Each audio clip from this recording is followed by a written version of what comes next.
Magandang araw po sa ating lahat. Ngayon ay March 5, 2024, araw ng Martes at narito ang update sa lagay ng ating panahon ngayong araw. Nagpapatuloy pa rin ang pagbugso ng easterlies o ang mainit na hangin mula sa Pacific Ocean sa buong bansa pero may mga pag-ulan din na asahan ngayong araw sa maraming lugar.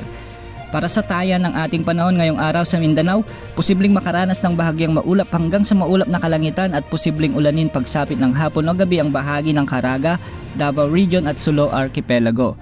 Posible namang umabot sa 39 to 41 degrees Celsius ang mararamdamang heat index o ang mararamdamang init ng katawan ngayong araw sa may Cotabato City at Zamboanga City. Maging alerto sa mga posibleng epekto ng mainit na panahon gaya ng heat stress, dehydration at heat stroke. Sa Visayas naman ay asahan ang maaraw na panahon sa umaga hanggang tanghali, ngunit asahan ang mga kalat-kalat na pag-ulan sa Cebu, Bohol, Negros Provinces ngayong umaga at posibleng ulanin na rin ang Leyte pagsapit naman ng hapon. Samantala, mababa naman ang tsansa ng pag-ulan ngayong araw sa buong Palawan at Kalayaan Islands maliban na lang sa mga isolated rain showers dulot ng mga localized thunderstorms. Sa Luzon, asahan din ang mga pag-ulan sa eastern parts ng rehiyon lalo na sa bahagi ng Cagayan Valley, Aurora, Quezon, Camarines Provinces at Bicol Region dahil sa epekto ng easterlies.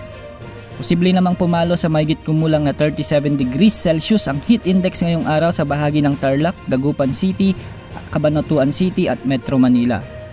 Sa NCR ay wala ring inaasahang mga pag-ulan mula umaga hanggang gabi.